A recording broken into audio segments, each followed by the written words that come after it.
Olá, Lespe Cidadania está no ar, eu sou Jeremias Gomes. Você sabe que sempre no mês de maio a gente traz o tema aqui de homofobia, porque é no mês de maio, mais precisamente no dia 17, que a Assembleia Legislativa, por iniciativa aqui da Casa, tem sempre as comemorações, a marcação do dia de combate, aliás, o dia de luta contra a homofobia em todo o estado de São Paulo. E nós trouxemos dois representantes de instituições que trabalham com a comunidade LGBTQIA+, para debater este tema. Com a gente aqui, Luiz Baron, ele é presidente da Associação Eternamente Sou. Seja muito bem-vindo, Luiz. Obrigado, Jeremias. É um prazer estar aqui com você e com meu grande colega Beto aqui. Vamos conversar. Claro, e o Beto, Alberto Silva, é gestor da Casa Florescer, já esteve aqui várias vezes com a gente. É um prazer recebê-lo novamente, viu, Beto? Obrigado pela oportunidade de estar aqui nesse bate-papo, que eu tenho certeza que vai ser bastante importante e necessário. Que legal. Ô Beto, primeiro, vamos, quem não acompanhou os outros programas, falar um pouquinho da Casa Florescer e um pouquinho da sua trajetória, para depois a gente falar um pouco mais sobre o tema aí da homofobia. Foi muito interessante até quando eu me deparei aqui com o Luiz, que é uma referência para mim em termos de trabalho também, porque nós temos que pensar na minha narrativa enquanto um homem branco, cisgênero, de orientação gay, que está nos 50 anos e a gente está aí. Uhum. Quando eu penso na minha trajetória enquanto administrador de formação, mas enquanto gestor e conector de política pública, eu penso justamente na garantia de direito, que eu acho que é um tema que a gente vai falar aqui, né? Direito à vida, direito à sexualidade diversa, direito à possibilidade de você ser e existir.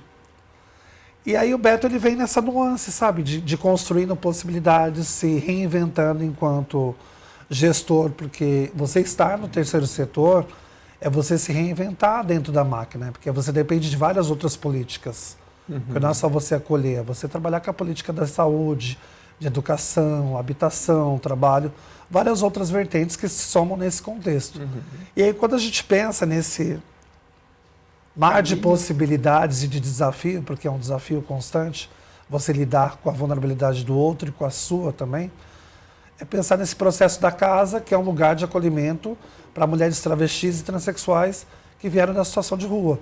Isso foi uma proposta do Poder Público, da Prefeitura de São Paulo, Secretaria Municipal de Assistência e Desenvolvimento Social, que começou a ter um olhar um pouco mais específico para essas narrativas. Então, acho que o processo da casa ou desses espaços de acolhimento específico não é colocar as pessoas em caixas diferenciadas, como tem L, G, B, T, Q, I, A, P, N, B+. É trazer a singularidade do indivíduo, porque a gente ainda tem muito que avançar no sentido de entender o outro.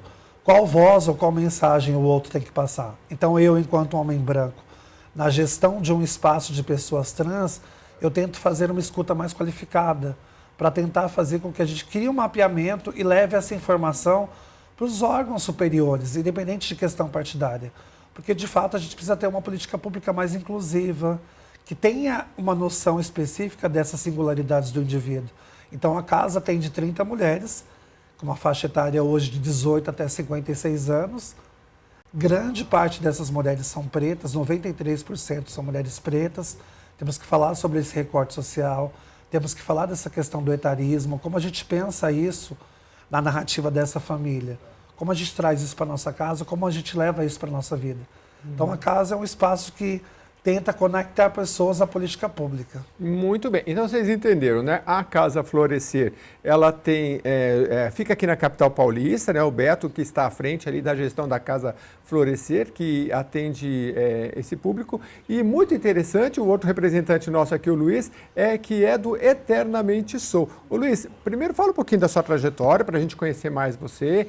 E da Casa Eternamente Sou, que eu não conhecia, mas acho que é muito interessante porque é voltado às pessoas com, digamos, que já passaram de quanto? Dos 60, né? É isso. Na realidade, falar da minha trajetória se confunde com a trajetória do movimento LGBT na cidade, né? Eu tenho 63 anos, tenho a honra de dizer que estive no primeiro movimento na Vila de Carvalho em 1980, que foi um movimento trazido pelas travestis e prostitutas que na época eram assassinadas pela polícia, num movimento de higienização do centro da cidade que está voltando a acontecer agora. Então, desde aquela época eu já me interessava, porque o fato de eu ser gay nunca foi uma questão preponderante para mim. A questão preponderante era por que as outras pessoas achavam errado. né? Ser gay nunca foi um problema. Então, a partir disso, eu começo a montar minha existência, não dentro de um movimento LGBTQIA+, mas estive presente dentro do Grupo Pela Vida, em 1989 e 90, trabalhando com HIV/AIDS, sempre junto da comunidade, mas eu tenho a minha vida. Profissionalmente, eu sou formado em TI, eu sou comerciante de artes visuais, tenho um filho de 19 anos, enfim, eu tenho uma vida bastante rica e feliz, no sentido pessoal. Mas é impossível ser feliz sozinho. Você não consegue ser uma pessoa absolutamente feliz e sã sem trabalhar pelos seus pares que estão em grande dificuldade. Uhum. O trabalho com velhice LGBT, obviamente, vem da minha própria, né? Existe um livro da Simone de Beauvoir que diz o seguinte, que a velhice ela é reconhecida de fora para dentro. O outro olha você, o outro fala para você, nossa, você está velho. E comigo não foi diferente, né? Eu chego a Eternamente hoje sou presidente, estou presidente da associação, de uma forma muito bizarra, porque em 2016 eu estava com um parceiro meu que era mais velho do que eu na parada LGBTQIA+, e passando por nós um casal de jovens gays, viraram para mim e falaram, olha, os velhinhos vêm na parada. E o velhinho era eu e meu parceiro. E eu nunca tinha me dado conta que eu estava envelhecendo e que eu era velho. A partir daí, é necessário você entender quem você é dentro da comunidade e fora dela, sendo uma pessoa idosa. O que significa ser um homem velho no Brasil, o que significa ser uma pessoa LGBTQIA+, velha e envelhecente. Uhum. Isso foi um questionamento pessoal meu e que acabou se tornando o meu trabalho. Uhum. Né? Em 2019 eu chego à associação, em 2020 eu passo à presidência e a gente tem um trabalho muito sólido. Hoje em dia nós temos um trabalho de assistência social. Nós não somos uma associação assistencialista, a gente é uma associação voltada para o cuidado psicossocial das pessoas velhas e envelhecentes. Nós tratamos lá de pessoas da comunidade LGBTQIA+, acima de 50 anos, para homens gays, lésbicas, bissexuais. Para a letra T, que é essa letra tão sofrida dessa comunidade, a gente trata a partir dos 40 anos. Porque existem questões específicas, talvez o Beto possa falar melhor sobre essa morte social das pessoas trans, travestis e transmasculinas, enfim. Mas nós temos toda essa representatividade dentro da associação. A associação tem atendimento psicológico, jurídico, nós distribuímos cestas básicas, que eu estava até comentando com o Beto, que tem uma dificuldade muito grande para isso, porque durante a pandemia isso foi farto. E agora realmente... E a gente tem oficinas, tem um espaço super acolhedor. Nós somos um centro de referência e convivência, mas nós não somos uma casa de passagem, uma casa de apoio. Uhum. Porque para as pessoas idosas não existe casa de passagem. Uma pessoa idosa não chega, fica e vai embora. Ela chega e fica. Porque ela não terá mais possibilidade de trabalho, provavelmente ela não vai ter apoio familiar, que ela só chegou lá porque ela já não tinha.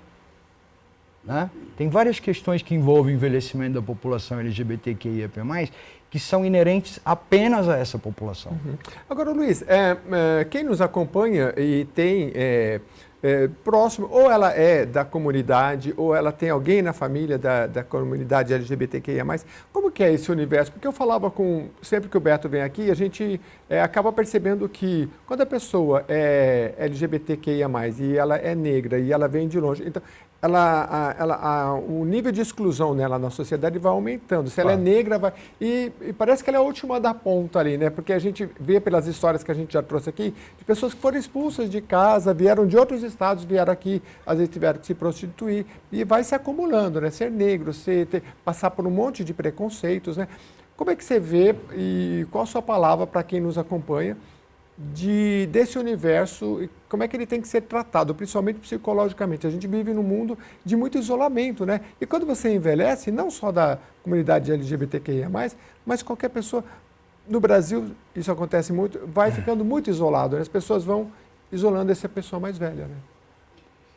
Olha, a gente aqui tem questões que são camadas. É muito curioso, porque as pessoas acreditam que a comunidade LGBT é um monolito formado por uma coisa homogênea, absolutamente. Uhum. Ela é tão heterogênea quanto qualquer grupo social. Correto. Né? Então, existem, dentro da comunidade LGBTQIA+, existem níveis de privilégio muito altos. A gente estava conversando sobre isso. Nós somos, Beto e eu, somos homens cis, brancos, gays. Dentro da comunidade, nós somos o topo do privilégio. Entendi. Por quê? Porque um homem preto, periférico, da mesma idade que eu, não chegou provavelmente à velhice como eu cheguei. Verdade. Tá? Então, e quando se fala em velhices LGBT, a gente está falando de pessoas velhas, mas pessoas oriundas de uma realidade muito diferente do que as pessoas heterossexuais viveram. Ser um homem velho gay não é igual a ser um homem velho heterossexual. E a velhice no Brasil, ela é tratada de uma forma muito curiosa, porque ficar velho significa você efetivamente se aposentar, retired. Você se retira da vida, certo? Mas isso dentro da comunidade é a mesma coisa. A comunidade ela não enxerga você. Assim como a sociedade não enxerga a pessoa idosa. O que é uma pessoa idosa? É uma pessoa não produtiva e não reprodutiva. Ela serve para quê para o capital? Qual é o interesse dessa pessoa para o capital? Essa pessoa tem sexualidade? Não. Você conhece pessoas idosas falando sobre sexualidade? Falando sobre sua avó que vai transar com seu avô? Você entendeu o tabu que nós temos envolvido nisso? Quando alguém elimina a sexualidade da conversa da pessoa idosa, ela elimina a minha vida. A minha orientação é meu norte. Como é que eu vou ser destituído da minha sexualidade quando eu chego à velhice? Absolutamente, isso não acontece. Então, quando a gente fala nessa comunidade, o Beto ainda acho que pode falar muito melhor sobre essas pessoas, a gente está falando de hoje, pessoas que chegaram aos 60 e aos 70, que têm um determinado tipo de existência, que provavelmente as que vão daqui para 20 anos chegar à velhice não tiveram. A comunidade LGBTQIA+, hoje com 60 anos, 70 anos, 80 anos, é uma comunidade oriunda da ditadura militar, é uma comunidade que passou pela pandemia, que eu chamo de pandemia de HIV/AIDS, que perdeu muita gente. A comunidade trans perdeu muita gente, a comunidade gay, muita gente, toda a comunidade como um todo perdeu. Porque se eu não morri, se eu sobrevivi, eu perdi alguém muito querido. Essas são as pessoas que chegam à velhice hoje, com feridas existenciais muito específicas desta população. Ô Beto, eu queria falar um pouquinho das políticas públicas e falar um pouquinho das iniciativas que temos aqui na Casa do Trabalho Legislativo. Por exemplo, a Lei 14.462, ela é de 2011, né? Ela institui o Dia de Luta contra a Homofobia, né, todos os anos. Ela é de autoria do deputado Carlos Gianazzi, do PSOL. E ela é oriunda do PL 495 de 2007. Se você quiser pesquisar lá, a gente até discutiu aqui o 17 de maio, que é justamente por conta de que foi o dia em que a OMS, a Organização Mundial de Saúde, deixou de considerar, retirou a homossexualidade do Código Internacional de Doenças, né? O Luiz até brincava assim, né? Foi doente durante o tempo. Foi doente 30 anos, de repente eu fiquei são, né? Porque tiraram a doença, eu não sei. Você vê como essa coisa de que é um preconceito social, mas que a própria ciência também meio que colocava num contexto, e hoje não, isso foi retirado, é por isso que tem essa data, 17 de maio, e essa é a legislação do deputado Carlos Gianazzi, e também nós temos aqui na casa o deputado Guilherme Cortes, que é o coordenador da Frente Parlamentar de Defesa dos Direitos da População LGBTI+, né? Então, Beto, para falar de políticas públicas, quais são os principais caminhos? Porque nós temos sempre o binômio educação, que é muito necessário, e também da punição, né? Então eu queria que você falasse como andam essas políticas, não só no estado de São Paulo, mas no Brasil. Eu acho que a gente vem avançando, mas a gente tem também um grande desafio, que é um juízo de valores culturais, morais, religiosos, que acabam impactando diretamente. Como o Luiz trouxe muito bem. Nós vivíamos em guetos, né, em alguns lugares específicos que a gente se reunia e celebrava a nossa existência, que era vista enquanto uma doença, como você acabou de mencionar também. Mas, ao mesmo tempo, quando você pensa nesses espaços de acolhimento, ou como o Luiz traz assertivamente, sobre a questão do envelhecer, amadurecer enquanto rede, como a gente pensa isso enquanto política pública da assistência social, enquanto política pública da empregabilidade. Quando a gente vê esses outros interlocutores que fazem essa mediação dentro do projeto legislativo, executivo e judiciário, é de extrema importância, porque muitas vezes as nossas lutas, elas continuam sendo lutas em inúmeros desafios. Hoje, em São Paulo, a gente tem um desafio na questão da região central, não só de segurança pública, de você acessar determinados lugares que, de repente, eram vistos como os lugares de segurança. E hoje não é mais. porque você lida com extrema outras vulnerabilidades de questões que acabam atravessando. Quando eu penso um pouco no recorte a qual eu estou, da política da assistência, a gente avançou em São Paulo bastante. Pensando nas casas que tem para mulheres trans, na casa para os homens trans e, recentemente, o espaço dos homens gays em situação de rua, situação de vulnerabilidade. E é muito difícil você falar, como também foi assertiva a palavra do Luiz, a gente não fala sobre sexualidade. A gente começou a falar sobre identidade, a gente começou a falar sobre a existência de pessoas trans na infância, esse processo de transição, que não é um processo de transformação, e sim de empoderamento e fortalecimento psicológico, porque as lutas me atravessam hoje. Quando eu vejo os meus sofrendo violência, isso também me toca. Eu parei muito de transitar em alguns lugares, em função do que você vê. Uma palavra que te atravessa, uma situação que às vezes você percebe no outro, que te cria um certo medo. E como fica o seu psicológico? Sendo que você tem que cuidar de alguém e você também precisa ser cuidado. Porque, pensando nessa interlocução, temos algumas pessoas que nos representam e levam a nossa voz. Só que a gente tem um grupo muito forte também que é contrário a tudo isso. Por mais que você trouxe muito bem, fomos retirados da questão da OMS. Não é doença. Mas em muitos momentos, eu mesmo já fui visto, na época da década de 80, eu nadava e fazia vôlei, eu era extremamente magro. Porque eu tinha duas questões que tinham um gasto calórico muito grande e era visto como uma pessoa gongada ou que convivia com HIV naquela época, porque nós tivemos essa vivência também. Falou, olha, aquela pessoa ali é gay, a peste gay, os nossos movimentos. Gay cancer.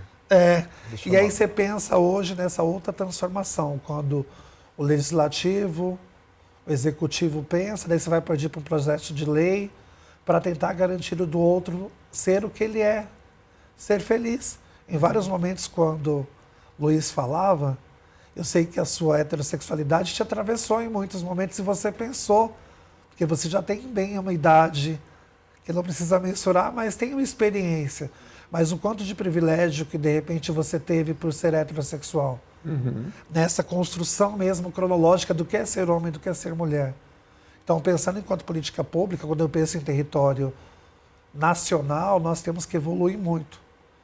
Eu faço parte de um grupo que chama Rebraca, que é a Rede Brasileira de Casas de Acolhimento. Recentemente saiu um edital do Ministério dos Direitos Humanos, que era o projeto Acolher, que é direcionado uma verba para algumas organizações sociais. Lógico que eu vi muitos espaços que não tem nenhum tipo de recurso, não tem nenhum tipo de apoio. As pessoas fazem mesmo com muita força de vontade, trabalho, voluntário, tirando do seu bolso para fazer essa execução, e eu acompanho o trabalho dele, que eu sei que em muitos momentos aconteceu isso também. E aí a nossa organização não participou, porque eu falei assim, ó, tem gente que não tem nada. Independente do valor ser um valor que não seja tão alto, mas contribui de alguma maneira. Mas quando a gente pensa, de repente, como que terá a questão do acolhimento para as pessoas que estão na região norte e nordeste? Tendo em vista que em São Paulo, hoje dentro da casa, ou na rede de acolhimento, ouso a dizer, assim, bem rapidamente, que uns 85% não são da grande metrópole, eles são da região sul-sudeste. São do norte e nordeste que vêm na busca de um trabalho, de uma oportunidade diferenciada. Então, quando você pensa no avanço de São Paulo, pensando na perspectiva nacional, nós temos muito que avançar. Temos aí uma secretária, uma mulher trans, Simila Hack, que é de extrema importância, ou várias outras pessoas que fazem parte desse cenário. Mas a luta ela é tão constante, em muitos momentos você não pode parar para descansar. Senão você é atropelado por esse sistema, porque o tempo todo você tem que autoafirmar. Então é muito importante quando tem essas pessoas que diretamente trabalham nesses poderes, nesse lugar da política, que eles tentam ter uma escuta mais qualificada e fazer uma imersão dentro das nossas vivências.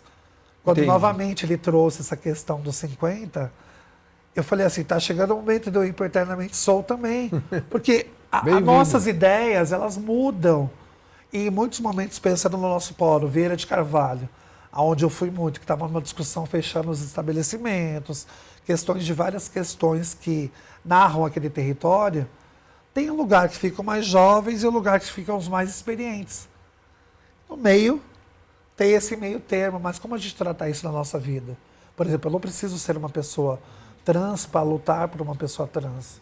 Eu não preciso ser um LGBT para lutar por uma política pública mais afirmativa, por uma garantia. Então, de repente, quando o Gianazzi, o Guilherme, eles estão e eles reverberam essas possibilidades na discussão que inclusive teve aqui, naquele seminário Transmasculinidades, é um processo de fortalecimento do grupo. Você estava lá e você viu quantos homens trans estavam ali naquele momento com as suas famílias que se sentiram acolhidos por esse espaço. Eu acho que a gente vem avançando, mas é uma luta constante e diária, pelo simples fato de você poder existir. Ter um atendimento básico de saúde, educação, como você também já trouxe, mas pensando nessa perspectiva de repente, entender que a gente não precisa só virar um dado estatístico de morte, e sim de vida, de sucesso, de possibilidade. Sim, até porque é um tema que toca a todos nós de uma forma ou de outra. E a gente vai para um rápido intervalo e depois eu queria perguntar para os dois, começando pelo Luiz, para eles falarem um pouco do Anuário Brasileiro de Segurança Pública, que é um dado que eu vou trazer aqui, que infelizmente fala que a violência contra a comunidade e a LGBTQIA+, e o racismo e a homofobia aumentou no Brasil. Um retrato aí de comparação de 2022 para 2023. E aí eu queria saber dele se é mais na área da educação que a gente tem que trabalhar, no treinamento da polícia, militar e civil, para a redução de toda essa, o aumento da homofobia e da população em geral, porque ela ocorre em todos os âmbitos, de todas as formas, desde uma violência mais simples, verbal, até uma violência que leva à morte. Eu vou dar os dados daqui a pouquinho, depois do intervalo, e a gente vai comentar, porque esse debate é muito importante que você participe, seja na área da educação, da segurança pública, da saúde, da assistência social. A gente volta já.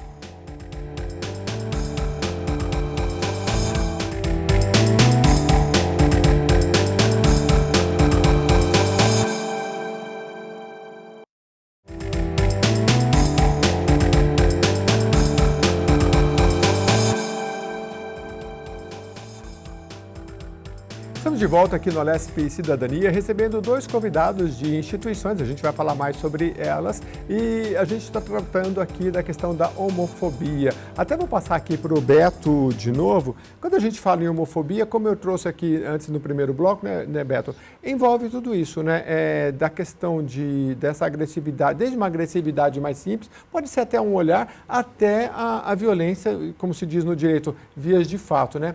É um universo grande a homofobia, né? Sim, bastante. Como eu disse, eu não vivo isso a todo momento, mas eu procuro ter uma retaguarda com algumas estratégias para poder ocupar determinados espaços, porque eu também tenho medo. Natural sentir medo, né? Uhum. E quando a gente pensa nessa violência, é estarrecedor quando essa violência começa dentro do próprio lar. Sim. E não é por falta de informação, eu até entendo que em muitos momentos a comunicação ela não acessa todos os lugares. Mas a própria sociedade como um todo, ela ainda é pautada para os vários valores que são contrários àquilo que traz as nossas existências. Uhum. E essa violência velada que vem por um gesto, seja por um olhar, seja por uma agressão, ou seja, pelo ceifar a sua vida, vem regada com muitos requintes de violência. Então, se você olha, não basta você tirar a vida de alguém. Você tem que deixar aquilo bem estabelecido. E aí, quando você pensa em termos de dados estatísticos, muitas vezes tem subnotificações, como aconteceu recentemente na região do Capão Redondo, uma moça que estava vindo, uma mulher trans no baile. Como começa esse processo? Começou dentro do baile, foi para a rua, alguém chega e atira em você e está tudo bem? Não está nada bem. Porque esse tiro pode atravessar alguém da sua família. Então você percebe que essa questão que norteia a violência contra o outro, ela é muito pautada diante daquilo que a gente dissemina. Infelizmente, a gente vem disseminando em vez de ser a cultura da paz, a cultura do ódio. Porque a rede social ela também tem esse papel, né?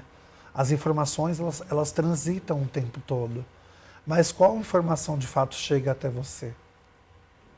Como de repente o Beto, esse homem branco, cis, se colocaria talvez se fosse uma pessoa preta, PCD, que morasse no extremo leste, que não tivesse família, que não tivesse trabalho, que não tivesse minimamente a alimentação básica. Então, se você parar para pensar um pouco, bem rapidamente, as lutas elas são recorrentes e, assim, de certa forma, pós-pandemia, que a gente viu muito sobre esse reflexo de endemia, porque a gente muitas vezes é convidado para os lugares, mas não é visto, porque a gente só tem um convite, mas por você fazer parte desses universos, às vezes você é condicionado. Eu vivo isso em alguns momentos. Eu adoro treinar. Eu faço questão de treinar e levar minha garrafinha, meu squeeze, que tem uma bandeira. E às vezes aquela bandeira, ela traz um rótulo da minha existência. Como eu vejo alguém que às vezes está com uma bolsinha, uma meia, e tem gente que se afasta um pouco. Daí você vê que você, independente da OMS ter tirado, algumas pessoas ainda te veem como doente.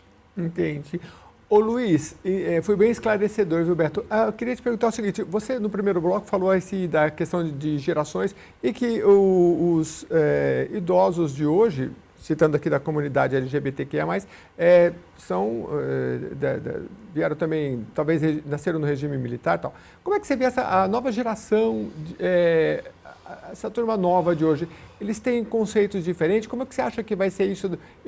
Quem está nascendo hoje, ou está com 10 anos hoje, vai ser o idoso daqui 50, 60 anos? Vai mudar muito? Sabe que eu falo isso numa perspectiva? Que eu sempre que o Beto vem aqui, a gente fala assim, pô, você pega na Bíblia, o preconceito há 2024 anos atrás, tacaram pedra numa mulher e Jesus falou, olha, você tem o primeiro pecado, atire você a pedra. A gente evolui muito devagar no campo do preconceito. Da tecnologia não, né?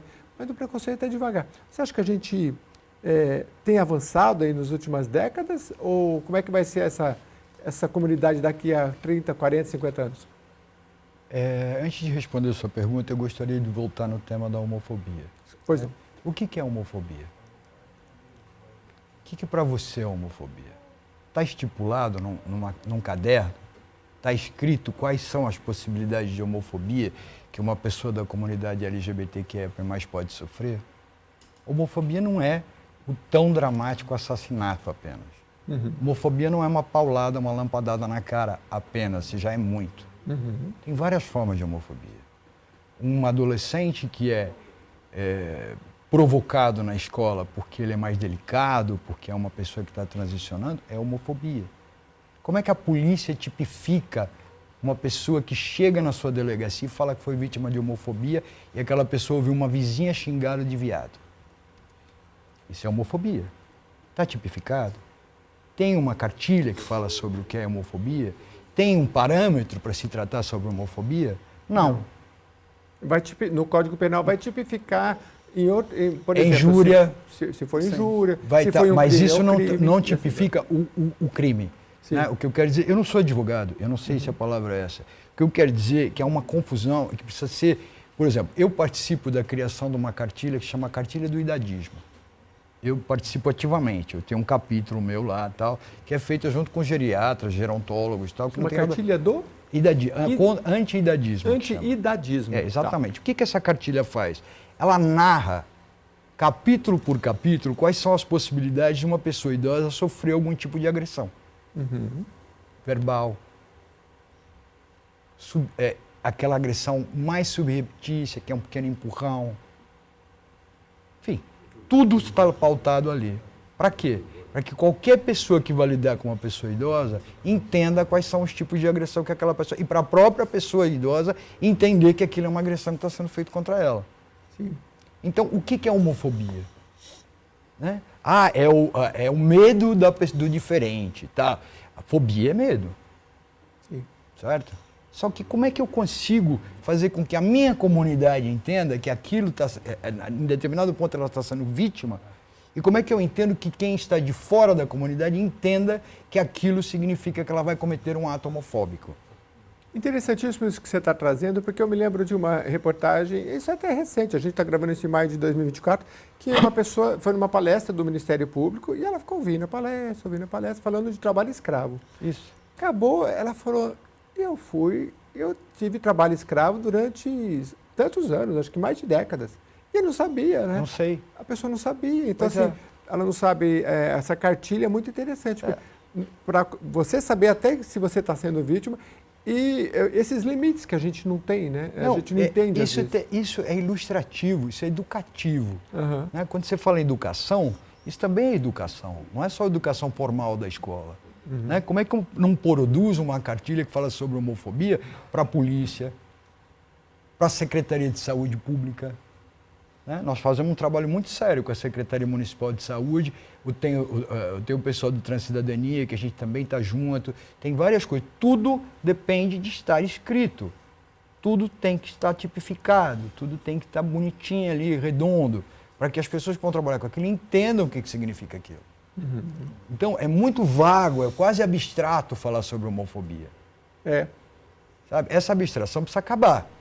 Porque senão a gente não acaba com a forma que a homofobia atinge a comunidade e com a forma como ela é exercida de fora para dentro e de dentro dela mesma. Porque não acredite você que não existe homofobia dentro da comunidade LGBTQIAP+, tá? A comunidade LGBTQIAP+, como eu falei, ela não é um monolito homogêneo. Não, ela é muito heterogênea, ela tem várias possibilidades, graças a Deus, ela é muito diversa, né? E uma coisa que eu sempre digo é que essa diversidade faz bem para a saúde de todo mundo, não é só da comunidade. Ô Luiz, o Beto já veio aqui, eu já cansei, a gente já falou muito da história dele, eu queria saber mais da sua história, Luiz Barão, que é presidente da Associação Eternamente Sou.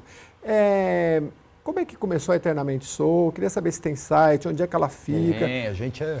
A gente é bacana, a gente tem tudo direitinho, uma rede social maravilhosa, com mais de 16 mil pessoas seguidoras, muito bem elaborada, profissional. A gente tem um site que chama eternamentesoul.org. A Eternamente Soul surge em 2017 com a seguinte pergunta, ao contrário da Casa Florescer, ela não surge de uma demanda do poder público. Ela impõe ao poder público a necessidade de enxergar essa população, que foi isso que a gente tem feito ultimamente. Né? E felizmente as pessoas começam a olhar para isso. Tem que se levar em consideração que a velhice na Europa ela é tratada há mais de 100 anos, o envelhecimento da população. No Brasil há 30, certo? Então a gente está falando de algo muito novo. Quando se fala em velhice LGBT, então, sabe, de 6, 7 anos para cá. E a gente é precursor nessa fala. Por quê? Porque a gente começou a se perguntar aonde estavam as pessoas idosas. O que acontecia com elas? Elas já se aposentavam, não iam mais para boate, não dava mais beijo na boca, não fazia mais sexo, não tinha dinheiro para comer, ou tinha. Porque tem um engano também que o pessoal acha que a pessoa idosa da comunidade LGBTQIAP+, é o tiozão da lancha. O tiozão da lancha hoje dessa comunidade paga aluguel com a aposentadoria lá no centro numa kitnet. Certo? Então, é uma população extremamente vulnerável. Como é que surge a Eternamente Sou? Surge da demanda de entender onde estão os nossos pares. Pessoas idosas dessa comunidade, como elas vivem. E não surgiu de pessoas idosas, surgiu de pessoas jovens. De um ex-presidente que estava na época, de Diego Miguel, Milton Krenit, que são pessoas que, geriatras, gerontólogos, começaram a pensar, é verdade, cadê essa população? Foi feito um primeiro seminário de velhice LGBT em 2017, eu ainda não estava na associação, e hoje nós estamos no 7º seminário de velhice LGBT, que é um difusor de conhecimento sobre a lida com velhices, né, que podem ter 30, porque nós não vamos aprender, que é um mundo, um universo de possibilidades. A gente foi crescendo, na pandemia começou a aparecer a demanda de cesta básica. A gente cumpriu com a demanda, agora estamos com essa dificuldade que eu falei para o Beto, não pinta a cesta básica, mas enfim, a gente vai trabalhar para isso. Durante o processo de pandemia, nós fizemos mais de 800 horas ao vivo, para que as nossas pessoas que já são idosas não ficassem sozinhas. A gente tem mais de 4.500 participações. Então, a gente vem crescendo como instituição, hoje em dia é uma instituição muito respeitada, é a única no Brasil, é uma das 7 no mundo que faz esse trabalho, né, exatamente como nós fazemos. Tem outras instituições, LPI, instituições de longa permanência para pessoas idosas, tal, que infelizmente nós não temos em São Paulo, mas a gente ainda vai ter, né, Beto? Sim, precisa. Tá? Porque é o que eu falei, a pessoa idosa, ela não tem casa de passagem para a pessoa idosa da comunidade LGBT. Ela vai e fica até o final da vida. Sim. E o que a gente já gravou aqui, por exemplo, para citar o Japão, né, que é tem uma cidade, Okinawa, se eu não me engano, é onde se mais vive, né? Eles estiveram aqui no Brasil, né, até a gente brinca que o mais novinho tinha 90 e poucos anos, né? E se atribui isso, tem até um livro falando sobre isso, dos relacionamentos, que eles têm um relacionamento de comunidade. E a gente vive muito sozinho hoje, né? Como é que você, na Eternamente Soul, tem um estímulo a isso, a convivência? Isso, exatamente. Essa história são as Blue Zones, né? Que são essas zonas azuis onde a longevidade é maior em alguns lugares do mundo. Certo. São 5 zonas dessa, Okinawa é uma delas que já foi mais. Hoje em dia tem muito embutido, tem muito McDonald's lá que esculhamba um pouco, né? Mas ainda continua sendo uma população longeva. Não é só a questão da socialização, mas a socialização é o ponto fundamental para essa longevidade. Né? Eles dançam, cantam juntos, se ajudam mutuamente, ou seja, se uma pessoa na ilha de Okinawa, uma pessoa idosa de 90 anos está passando uma dificuldade financeira, o grupo se junta de pessoas idosas e ajuda. Eles se frequentam, eles tocam música. A gente perdeu isso, né? Os indígenas no Brasil também tem muito dessa coisa assim, os filhos são filhos de todos, né? Então todos os pais ajudam a criar de todas as crianças. A gente hoje vive em apartamentos separados e muito sozinhos, né? Isso. E quantas famílias vivem só uma pessoa, né? Vai ficando sozinho, vai ficando velho. Isso é um problema de público, de social e de saúde muito grave, né? Porque a gente tem que saber como tratar isso. E quando vai para um recorte como a comunidade LGBTQIA+, aí a gente tem que aprender com o Luiz, com o Alberto Silva, porque eles têm expertise e eu queria que você, que nos acompanha, fosse lá no Instagram deles, no Facebook, nas redes sociais e acompanhasse. A Eternamente Soul está em que lugar aqui? Tem um espaço físico? A gente tem um espaço físico, uma sede que é nova, né? Faz 1 ano e meio que a gente conseguiu abrir um espaço físico na Barão de Tapetininga, ali no 255, no centro, em frente à Praça da República. Barão de Tapetininga, que número? 255, no conjunto 1313. Desculpa, te cortei. 255. Conjunto 500 e... Conjunto 1313. 1313. Tem que dar uma ligada antes, mandar um e-mail, como que faz para visitar? Dá uma olhada no nosso Instagram, que tudo está no nosso Instagram, que é eternamente.soul, que é bem simples e a gente tem uma rede social bem desenvolvida, bem bacana. Legal. E como é que vocês sobrevivem? A gente sobrevive através de doações de pessoa física, através de emendas parlamentares, através de parcerias com a empresa, né? É assim que a gente sobrevive. A doação para nós é fundamental, tanto de parcerias de público-privado. Né? É assim que a gente trabalha. E... É legal porque, saber, não é, Beto, porque tem gente que gosta de ajudar a instituição de criança. Ajude. Tem gente que gosta de idoso. E se você é afeto a esse universo, é interessante você visitar, conhecer, fazer uma assinatura lá, ajudar todo mês, porque daí você está envolvido em coisas que você gosta, né? Isso é interessante. E a Casa Florescer é a mesma coisa. Eu acho que tem um convênio público, mas as pessoas podem ajudar também, tem muito voluntariado e recursos em espécie, em dinheiro também é bem-vindo, porque tem muita coisa que não dá para fazer com o arroz, o feijão e o açúcar, né? Você tem um monte de coisa, tem que ter dinheiro, né?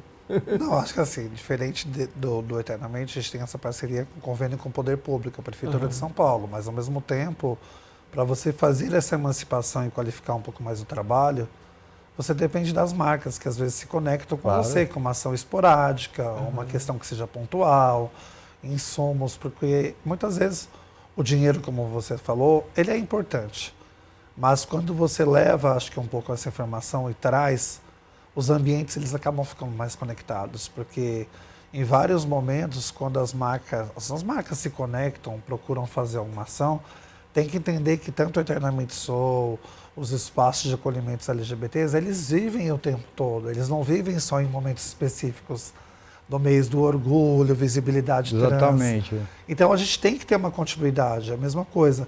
Aparecem muitas pessoas do setor acadêmico, mas não é só você mostrar uma proposta e apresentar na faculdade, na universidade. É você levar isso para a sua vida, porque é importante ter esse conhecimento. Então, hoje, pensando no espaço, a doação ela faz muita diferença, porque você acaba qualificando mais o seu trabalho. Claro. E quando é possível, eu sou meio que assim, né? Se você me procura, eu falo, você pode me doar 30? Você não consegue 60?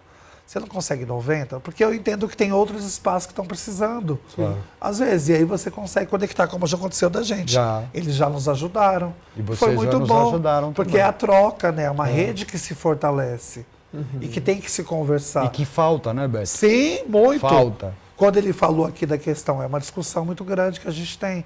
A questão de pensar nesse acolhimento para as pessoas idosas LGBTs. Porque envolve toda uma legislação.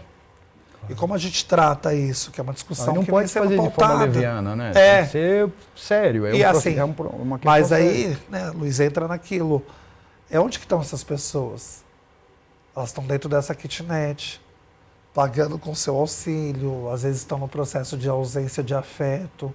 Por isso que é tão importante as rodas de conversa que eu acompanho lá que eles fazem, para além dessas discussões. A mesma coisa. Eu começo a trazer dentro da política pública o outro olhar dessa mulher travesti, mulher transexual, que não está mais na pista. Quando eu falo a pista, na prostituição o tempo todo. Ela está dentro de um programa Transcidadania, que é da educação. Ela está dentro de um programa Operação Trabalho, tentando conhecer outras possibilidades de existir. Ela não e que tá tem uma indo... particularidade, porque muitas vezes foi abandonada pela família. Sim. É diferente do idoso, assim, que tem muitos idosos abandonados pela família, mas quando é da comunidade LGBTQIA+, geralmente foram expulsos. Tem gente que veio de São Paulo expulsos de outros estados, os pais mandou sair de casa, né? Tem várias conversas que a gente já trouxe aqui. O que eu penso que foi implantado recentemente, o espaço para os homens gays. Ah. E foi um grande desafio, né? Uma coisa muito nova. Porque, como eu disse, a gente não falava sobre sexualidade dentro da rede. E foi pautado isso, inclusive, aqui hoje, né? Ô Beto, quais são os espaços que você acha que precisa estar mais presente? Quando a gente fala na educação, a gente, claro que sempre tem uma resistência grande, porque vai falar sobre essa questão muito novo para criança, né? Tem que estar mais em grandes shows como a gente teve aqui. Aliás, o que a gente teve aqui em maio, recentemente, da Madonna, uma amiga foi e falou, nossa, foi um lugar que extremamente respeitoso, todo mundo porque tem uma comunidade LGBTQIA+, que segue ela, e ela, dando o depoimento, falou extremamente respeitoso todo mundo, e disse que foi um dos eventos, assim, que não teve briga, não teve... Então, assim, ao mesmo tempo que é uma comunidade respeitadora, não é respeitada, né? Quais são os espaços que você acha que tem que estar mais? Na educação, em cartilhas, como o Luiz falou, na polícia, enfim, aqui na Lesp vocês têm sempre um espaço, né? Mas nem sempre as grandes mídias estão abertas, umas mais, outras menos, né? Onde é que vocês precisam, acho que tem que ocupar mais espaço para falar desses números de aumento de violência, falar do tratamento dentro de casa, dentro das escolas? Eu acho que em todos os campos, como você mencionou, em todos os aspectos, mas eu acho que, como a grande Paula Beatriz, que é uma diretora de escola da região do Capão Redondo, ela fala, o caminho da transformação é a educação. Porque você precisa estudar, mas essa educação de base é direito para todo mundo? Não é. A segurança é direito para todo mundo? Não é. A gente tem inúmeros recortes que foram mensurados aqui. A questão do etarismo, a questão do tom de pele, a questão da sexualidade, a questão da identidade, a questão da possibilidade.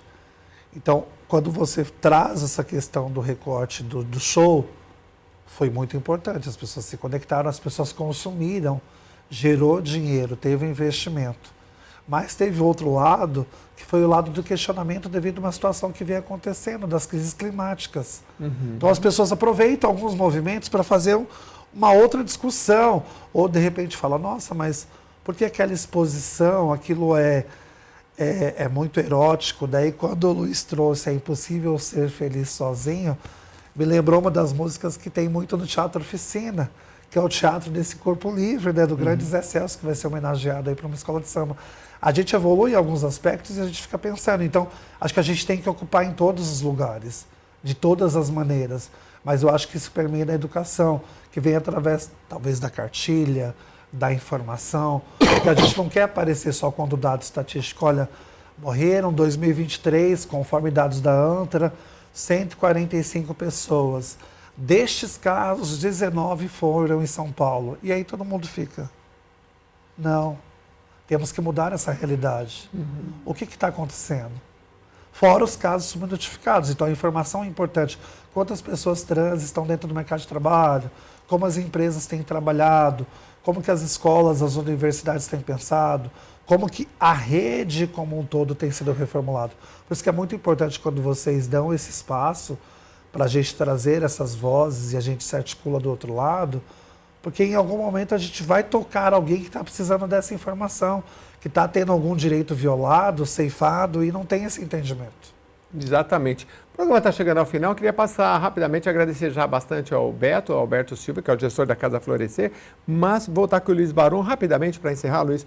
O Beto falou sobre educação, né? Você falou que as pessoas mal sabem o que é homofobia ou caracterizar, entender, né? Por isso tem cartilhas que você encampa um trabalho. Na área da educação, você acha que tem que ter uma forma de chegar com essa informação que seja menos preconceituosa, mas talvez mais científica, de forma que as pessoas possam, as novas gerações possam ir aprendendo nas escolas mesmo, esses relacionamentos, esse respeito? Está muito simples. A gente tem que ter aula de educação sexual, mas legítima, verdadeira, não é? Então já falou sobre kit gay, essa bobagem toda, né? Acho que tem uma mística que envolve a sexualidade, muito hipócrita, muito medíocre também. Então, o que é uma aula de educação sexual? É a criança entender que ela tem sexualidade, que ela necessariamente não é aquela coisa binária, chata, que falam até hoje, que é o papai e a mamãe, que existem outras possibilidades de sexualidade do que aquela, né? Mas a escola tem um papel, mas quem educa mesmo é pai e mãe. Sim. Certo? Eu tenho filho. Então, eu sei que a escola do meu filho deu informação para ele, deu um cabedal de possibilidades para ele ser um estudioso. Mas quem educou meu filho fui eu. Sim. Então, existe uma cultura, dentro da nossa cultura latina, hipócrita e tudo mais, que ainda acredita que o mundo é binário. É homem e mulher cis. Então, há uma necessidade de evoluir culturalmente. Acho que a sociedade é aberta à diversidade. Não estou falando que as pessoas são fechadas a isso, não são. Só que muita gente não sabe nem o que isso significa, né? A diversidade não está ligada apenas aos corpos homossexuais, trans, travesti, ela está ligada a milhares de outras possibilidades, raciais, linguísticas, enfim, é um universo de possibilidades. E eu sempre digo que a diversidade faz bem para todo mundo, porque quando eu aceito alguém na plenitude do que ela é, eu também vou criar um bom filho, vou criar uma boa filha, vou ter um futuro melhor para mim mesmo como pessoa, né? Então, E vai poder se conectar, né? Porque você pode ser quem você é, o outro pode ser quem é ele, há uma conexão maior. Quando o contrário é sempre uma barreira e uma distância, né? O contrário é distância, o contrário é proibido. O contrário é aquilo que seu filho vai sofrer demais se ele precisar ser quem ele é na sua frente e você não aceitar.